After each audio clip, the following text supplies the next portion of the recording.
Gastroenteritis dan perilaku hidup bersih dan sehat. Kita masuk pada definisi.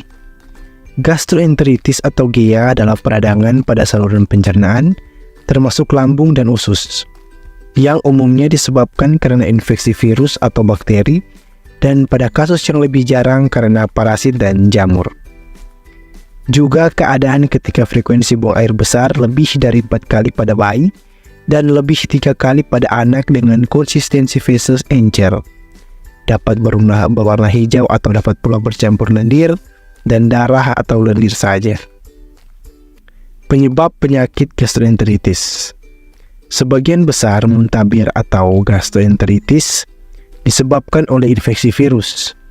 Ada 2 jenis virus yang menjadi penyebab utama gastroenteritis, yaitu norovirus dan rotavirus.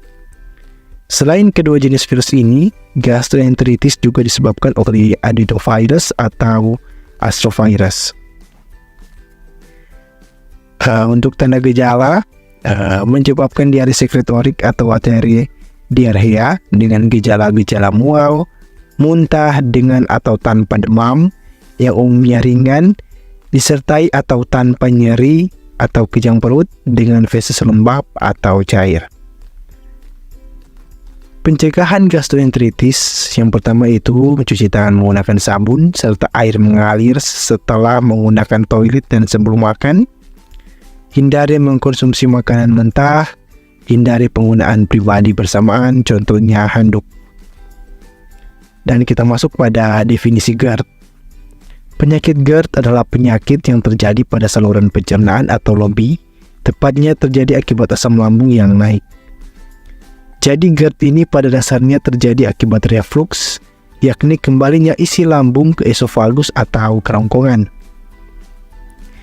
Nah, GERD disebabkan oleh otot kerongkongan bawah yang mengerut, sehingga asam lambung mudah naik. Penyebabnya bisa karena makan terlalu banyak, mengambil posisi tidur setelah makan, obat-obatan berefek samping, jantung berdebar, dan tekanan perut penderita hernia hiatal. Gejalanya meliputi nyeri panas di dada yang biasanya terjadi setelah makan dan memburuk ketika berbaring. Penyebab GERD. Salah satu pemicu GERD adalah berkaitan dengan jenis makanan yang asam, pedas, dan berminyak. Terlalu sering mengkonsumsi makanan ini akan meningkatkan produksi asam lambung dan melemahkan otot sphincter esofagus bawah serta melambatkan penggosongan lambung. Dan untuk cara mengatasi GERD, yaitu pertama, kurangi konsumsi makanan pedas.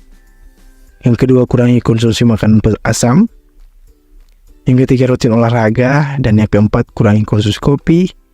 Yang kelima, kelola stres. Dan keenam, menjaga berat badan ideal. Kita masuk pada definisi dispepsia. Dispepsia adalah kondisi berupa gangguan pencernaan kronis yang ditandai dengan perut terasa nyeri, kembung, dan begah. Begah itu seperti tidak nyaman, terutama setelah mengkonsumsi makanan. Nah, untuk penyebab dispepsia yang pertama itu stres atau depresi, gangguan cemas, kebiasaan merokok, kebiasaan mengkonsumsi minuman beralkohol, infeksi bakteri Helicobacter pylori pada saluran pencernaan, pola makan yang tidak baik seperti makanan tidak teratur atau terlalu banyak mengkonsumsi makanan pedas dan berlemak. Yang ketujuh, obesitas atau berat badan berlebih. Yang kedelapan, mengidap penyakit pencernaan seperti GERD, pankreatitis, radang lambung, atau tukak lambung. Yang kesembilan, efek samping obat-obatan tertentu. Nah, untuk gejala dispepsia itu pertama, mudah kenyang, perut terasa begah dan kembung setelah makan, nyeri dan perih pada bagian ulu hati, sensasi panas dan terbakar pada ulu hati yang bisa menjalar hingga ke kerongkongan. Yang kelima, mual. Cara mengobatinya antara lain menjalani pola makan sehat, mempertahankan berat badan ideal, berolahraga secara teratur, mengurangi stres, menghindari kebiasaan berbaring setelah makan. Nah, untuk mencegah dari ketiga penyakit di atas, yaitu perlunya perilaku hidup bersih dan sehat.